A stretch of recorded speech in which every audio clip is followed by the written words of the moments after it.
대한민국 최고의 연비 끝판왕 차량입니다. 솔직히 이 차는 너무 강력한 후보라서 다른 차를 더 이상 볼 필요가 없을 수도 있습니다. 심지어 작은 차도 아니고 세단도 아닙니다. 적재 공간은 넓은 편이며 휠 베이스도 길어 4인 가족이 타기에도 괜찮은 수준이죠. 이미 이걸로 끝났지 않나요? 연비도 좋고 차도 크다. 효율을 중시하는 사람들에게는 이보다 중요한 요소는 없을 겁니다. 바로 기아의 니로 1세대입니다. 니로를 선택하면서 포기할 것은 단 두 가지뿐이라고 생각합니다. 바로 얼굴과 또 얼굴입니다. 잘 생각해보세요. 내 여자친구, 남자친구가 착하고 예의 바르고 건강하고 돈도 많고 체력도 좋고 심지어 나를 엄청 많이 좋아해. 장점 투성이야. 그럼 됐지 않나요?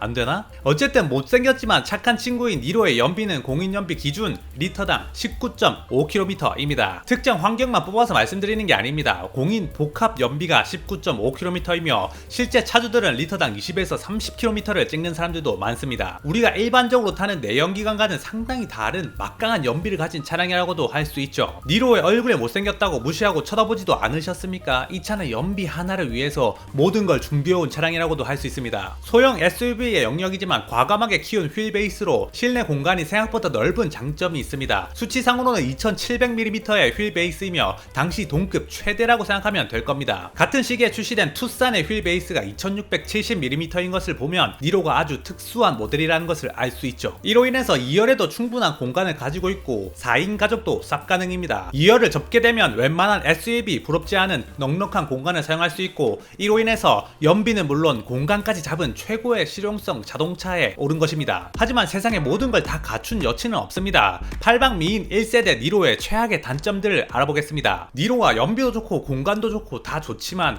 중고차로 매우 큰 단점이 하나 있죠. 중고차는 신차와 다르게 감가 방어라는 개념이 있습니다. 사람들이 많이 찾고 인기가 많은 차종이라면 감가 방어력이 좋아서 시간이 지나도 차값이 내려가지 않는다는 거죠. 이게 소형차일수록 감가폭은 더 줄어들기 마련입니다. S클래스든 X5든 비싼 대형차가 몇천만원 깎이는 건 금방이지만 아반떼 모닝이 1000만원 감가되려면 10년은 좋게 걸립니다. 그리고 연비가 좋다고 소문난 차량의 경우 감가 방어력이 더욱 높습니다. 중고차를 구매하는 대다수의 소비자들은 가성비를 매우 중요시하기 때문이죠. 그리고 그 모든 감가 방어 요인에 해당하는 차량 중 하나가 바로 니로입니다. 예시 모델을 하나 보겠습니다. 2017년식 9만 킬로 정도의 키로수를 가지고 있는 노블레스 트림의 1세대 니로입니다. 신차값은 3,008만원으로 2024년 현재 7년가량 지난 차량입니다. 과연 감가는 얼마나 되었을까요? 전체 차량 가액 대비 감가액은 고작 46%에 불과합니다. 개꿀 중고차 가격만 보는 사람들에게는 말도 안 되는 가격일 겁니다. 여기서 근데 하나 짚고 넘어가야 될 게 있는 게 제가 중고차 가격을 예시로 들 때마다 저보고 중고차 비싸게 파는 사기 딜러냐고 하시는 분들이 계십니다. 하지만 제가 보여드리는 화면은 그냥 엔카 어플입니다. 엔카에서 사고 없는 적당한 매물을 보여드리는 거고요. 저는 중고차를 팔아본 적도 없고 아는 중고차 딜러도 없습니다. 제가 차값 100만원 비싸게 고른다고 시세가 달라지지도 않죠. 가격을 인정하기 싫으실 수도 있는데 그게 시장의 가격이고 중고차 시장은 수요와 공급에 의해서 책정이 됩니다. 다음으로 니로의 자타공인 최악의 단점은 바로 미션에 있습니다. 6단 듀얼 클러치 미션입니다. DCT 미션이 꼭 최악의 미션이라는 것은 아니지만 워낙 안 좋은 말이 많다 보니 꺼려지는 것은 어쩔 수가 없습니다. 연비를 위해서는 당연히 토크 컨버터보다는 DCT가 이점이 많을 겁니다. 수동 미션에 가까운 DCT는 그만큼 동력 손실이 적어서 연비가 향상되기 때문이죠. 니로라는 자동차가 연비 하나만을 목적으로 만든 차량이다 보니까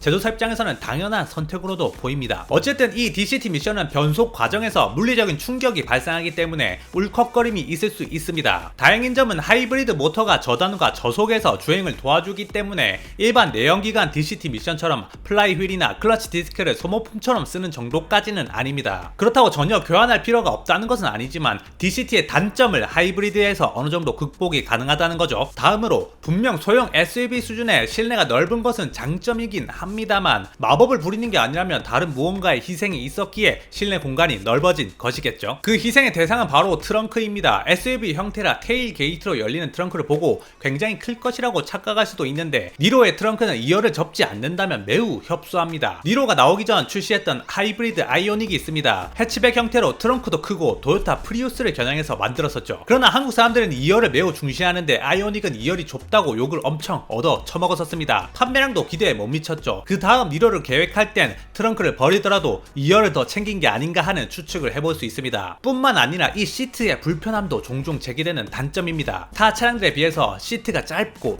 얇다는 거죠. 이것도 당연히 실내 공간을 위해서 희생시킨 부분이라고 생각됩니다. 어쨌든 소비자들은 쾌적하고 넓은 실내에서 느끼는 만족감이 더 높다고 제조사에서 판단을 했고, 결과적으로 판매량도 좋았기 때문에 어찌 보면 성공적인 전략이었던 것 같긴 합니다. 그래도 중고차로 구매하실 땐 이 부분들을 숙지하고 한번 시승해보시면 더욱 와닿으실 겁니다. 다음 차량입니다. 나는 젊고 패기가 넘치는데 고작 이런 늑다리 차를 사야 하냐고 생각하실 수도 있죠. 그런 분들에게 최적의 차들이 있습니다. 감가 두드려 맞을 거는 다 두드려 맞았고 거의 뭐 공짜로 주는 차지만 짜세는 넘치는 차량. 솔직히 수리비가 있을 수는 있지만 이 차에 짜세를 생각한다면 당연히 지불할 용의가 생기는 차입니다. BMW 520D입니다. F바디의 520D의 경우 니로 가격이면 충분히 살 수 있습니다. 아니 이 새끼 조회수에 정신 나가서 카포와 양산하려는 거 아니에요? 아닙니다. 오늘 주제인 연비를 생각하면 절대 빠질 수 없는 차량이기 때문에 가져온 겁니다. 520D의 복합 연비는 리터당 16.1km이며 실주행시 이것보다 훨씬 더 높은 효율을 가지고 있습니다. 520D 말고 이 당시 디젤 독일 차들 대부분이 연비가 매우 좋습니다. 클린 디젤을 아십니까? 사기극이었지만 그 사기극을 진짜로 믿게 만드는 데에는 바로 이 미친 듯한 연비가 한 몫을 했을 수도 있습니다. 처음 이 클린 디젤이란 말을 듣게 된다면 아니 디젤이 환경이 좋다고? 정신 나갔어요? 라고 생각이 되었다가도 모든 걸 다 깨부수는 미친 연비를 확인한다면 아니 이 정도면 디젤이 환경에 좋을 수도 있겠네 라고 자연스레 사고의 전환이 일어나게 되는 겁니다. 118D, 320D, 520D가 특히 한국에 많이 팔리기도 했고 정비법도 부품도 많습니다. 럭셔리한 고급차 BMW라고는 하지만 2000cc 엔트리급 엔진이기 때문에 고급 기술도 별로 없고 엔진 미션도 안정적이고 검증된 파워트레인입니다. 여기서 누유만 조금 신경 쓰고 부식유들만 조금 신경 쓰면 될 겁니다. 저도 중고 벤츠 C클래스를 타고 있지만 수리 정비에 크게 돈이 들어가지는 않습니다. 단 이런 중고 수입차를 생각하신다면 자동차 정비에 대해서 공부도 해야 하고 부품에 대한 이해도도 필요하며 차에 관심도 필요하고 마지막으로 그래도 돈이 필요합니다. 솔직히 연비가 좋지만 연비를 보고 사는 차는 아니라는 거죠. 선택은 여러분의 몫입니다. 다음 차량입니다. 이 차량은 대한민국의 대표적인 국민차로 그 명성과 판매량이 영원할 것 같았지만 생각지도 못한 기형적인 외관으로 인해서 폭락 수준으로 차가 안 팔리게 되었고 세상에 영원한 건 없다는 것을 교훈으로 알려준 차량입니다. 현대 2.0 메기타입니다. 특히 오늘 조명할 모델은 1.6 센슈어스 모델이 아닌 진정한 메기타라고 할 수 있는 초기 2.0 NA 모델입니다. 2019년식 7만 킬로 정도 운행한 무사고 차량입니다. 인스피레이션 등급은 2.0 메기타 최고 풀옵션이며 파노라마 썬루프 정도가 빠진 것으로 보입니다. 신차값으로는 3,446만원이었지만 2024년 현재 1,276만원이 감가된 2,170만원 정도의 구매가 가능한 시세가 형성되어 있습니다. 1.6 터보 모델의 비슷한 매물과 비교했을 때는 대략적으로 200만원에서 300만원 정도의 가격 차이가 나고 있습니다. 결국엔 얼굴 못생긴 놈이 불쌍하게도 몸값도 떨어진 경우라고 할 수 있겠네요. 그래도 그렇다고 해서 이 차량이 장점이 전혀 없는 것은 또 아닙니다. 이 차량은 2.0 MPI 엔진이라는 점이 장점으로 작용할 수도 있습니다. 엔진의 효율성과 성능은 1.6 GDI 터보 모델이 당연히 월등히 좋습니다. 2.0은 배기량에 따른 세금도 더 내고 성능은 오히려 더 떨어지죠. 그러나 2.0 MPI 엔진의 가장 강력한 장점은 오랫동안 사골 국물처럼 끓여온 녀석이기 때문에 내구성도 높고 정비도 좀 더 용이하다는 데 있습니다. 한마디로 구닥다리라서 고장날 일이 별로 없다는 거죠. 이게 중고차를 구매할 때 나름 매력적인 포인트로 작용할 수가 있는데 전차주가 2.0 NA 엔진을 아무리 조지면서 타봤자 그렇게 잘 나가지도 않을 뿐더러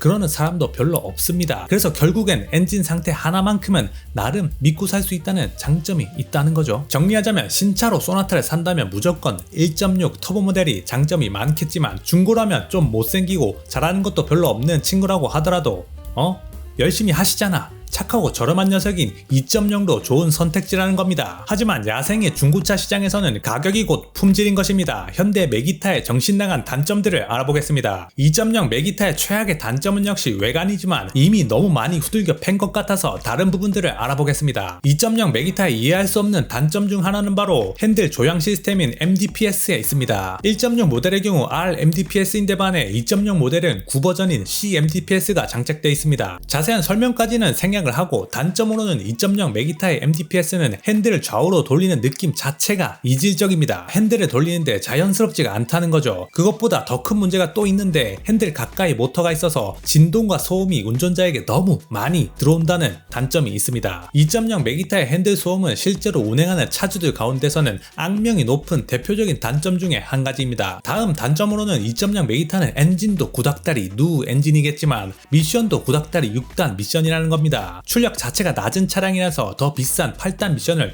굳이 달 필요는 없겠지만 메기타의 답답한 6단 미션은 답답한 2.0 NA와 만나 환상의 똥망 퍼포먼스를 만들어내는 영혼의 듀오라고 할 수 있습니다. 그러니까 이 차는 얌전히 운전하시는 분들에게만 추천을 드리는 차량입니다. 마지막으로 이해할 수 없는 단점이 하나 있는데 이 차는 유독 에어컨 냄새가 심하다는 고질병이 하나 있습니다. 특히 내기 모드를 했을 때 불쾌한 냄새가 난다고들 하는데 더 이상한 것은 센터에서도 해결책이 없다는 거죠. 공조기 냄새는 필터를 주기적으로 갈아주는 것도 중요하겠지만 공기가 흐르는 관 속에 습기가 차서 문제가 생기는 경우도 많습니다. 그래서 고가의 차량들은 옵션으로 애프터 블로우라는 기능이 있기도 한데 시동을 끄고 내려도 자동으로 송풍이 나와서 습기를 제거해주는 기능입니다. 물론 메기타의 에어컨 냄새 원인은 센터도 모른다고 하는데 제가 알 방법은 없겠지만 아마 바람이 나오는 구간에서 설계상 문제가 있는 것은 아닌가 하는 추측이 드는 부분입니다. 다음 차량입니다. 솔직히 이 차는 비운의 차량입니다. 슬픈 영화의 주인공처럼 한땐 잘 나갔지만 몇 가지 잘못으로 인해서 전 국민에게 몰매를 맞게 되었고 한순간에 병신 자동차가 된 차량입니다. 그렇습니다. 오늘의 주인공 더뉴 SM6입니다. 잠시 차량의 이름을 듣고 뒤로 가기를 누르시려는 분들은 제 얘기를 조금만 더 들어주시기 바랍니다. 이 친구는 잘못한 점은 많은 친구이지만 그래도 자숙의 시간이 길었고 이제는 변명의 기회도 줘야 할 타이밍이 왔기 때문에 그리고 가장 큰 이유인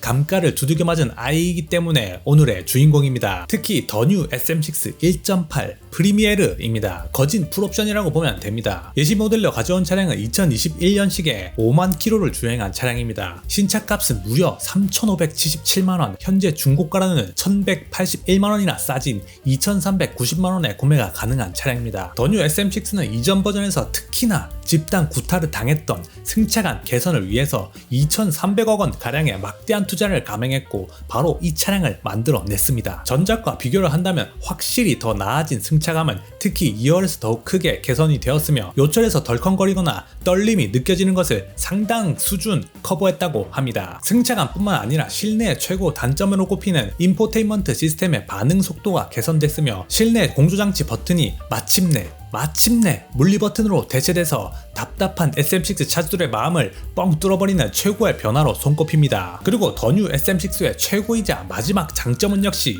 얼굴이 잘생겼지 않습니까? 장점 끝입니다. 하지만 야생의 중고차 시장에서는 가격이 곧 품질인 것입니다. 더뉴 SM6의 정신나간 단점들을 알아보겠습니다. 아니 좀 전에 제가 더뉴 SM6 승차감이 좋다고 그랬나요? 그건 엄연히 그 전작 그러니까 과거의 나와 비교했을 때 이야기입니다. 더뉴 SM6는 여전히 멀티링크가 아닌 토션빔을 사용하고 있습니다. 물론 조정에 있어서 심혈을 기울인 건지 나름 괜찮아진 승차감을 가지게 되었지만 중요한 건 멀티링크인 소나타와 K5에 비해서는 여전히 떨어지는 승차감이라는 거죠. 이제는 현기와 비교 불가 상품성이 되었습니다. 물론 안 좋은 쪽으로 말이죠. 듀얼 클러치 미션도 여전합니다. 가다서다가 많을 수밖에 없는 한국 도로 사정상 DCT 미션을 일반적으로 그렇게 좋다고 할 수가 없습니다. 성향상 아무리 잘 세팅되어도 저단에서 말타기와 같은 튕김이 있을 수밖에 없지 않습니까? 결국엔 중형 세단에 토션빔을 달고서 컴포트 패밀리 세단에 DCT 미션을 달아주는 것은 그냥 나는 내 꼴린 대로 만들 테니까 사고 싶으면 사봐. 그래도 얼굴은 잘생겼잖아 라고 말하는 것과 다를 바가 없어 보인다는 겁니다. 다음 차량입니다. 솔직히 이 차량의 가격을 들으신다면 가성비에 있어서는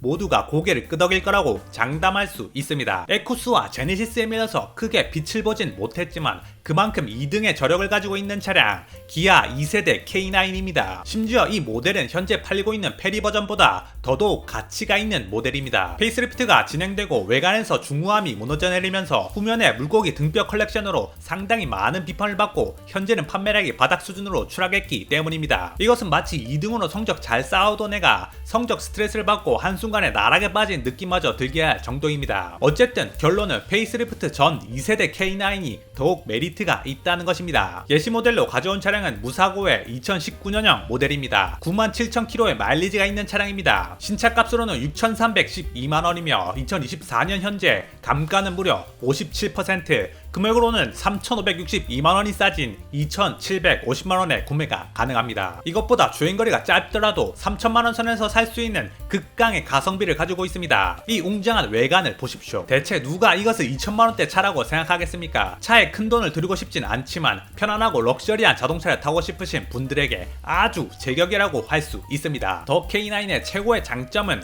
놀랍게도 초기 지구공에도 없던 전자제어 서스펜션을 가지고 있다는 것입니다. 아까도 말씀드렸다시피 2등에 피나는 노력은 바로 이런 곳에서 나오는 것입니다. 물론 2018년식 기준 플래티넘 3 이상의 트림을 선택해야 넣어주는 것이겠지만 어쨌든 그래봤자 지구공 3분의 2 가격이었기 때문에 최고의 강점이라고 할 수 있습니다. 두 번째 K9의 장점은 역시 중고차이기 때문에 역전된 가격 가성비에 있습니다. 하나만 비교해보자면 같은 연식 그랜저 3.3과 거의 비슷한 가격대를 가지고 있다는 것이죠. 그랜저 또한 감가에 있어서는 무시무시하게 빠지는 녀석인데 이 K9은 그 수준을 훨씬 넘게 빠진다는 게 좋은 점입니다. 당연히 그랜저보다 더 많은 옵션과 더 넓은 공간과 더 좋은 엔진을 탑재하고 있습니다. 크기가 큰 대형 세단을 원하시는 소비자라면 훨씬 더 현명한 선택지가 될 수 있을 것입니다. 하지만 한 브랜드의 최고급 모델이라고 하더라도 완벽할 순 없습니다. 기아 더 K9의 정신나간 단점들을 알아보겠습니다. 더 K9의 최악의 단점은 많지 않습니다. 적당히 스포티하고 적당히 편안하며 적당히 좋은 옵션들 다 때려박아져 있고 외관도 좋고 실내도 나쁘지 않습니다. 하지만 이 나쁘지 않다라는 말이 가장 큰 단점이 될 수도 있습니다. 돈가스 전문점은 돈가스가 맛있고 냉면 전문점은 냉면이 맛있는 법입니다. 그리고 맛집으로 소문난다면 먼 거리에 있더라도 찾아가게 됩니다. 하나의 특장점에 의해 그 맛이 상징화되고 사람들을 끌어당기기 때문입니다. 동네 가성비 음식점에도 돈가스와 냉면은 판매를 합니다. 심지어는 둘을 같이 묶어서 돈가스 냉면 세트를 팔기도 합니다.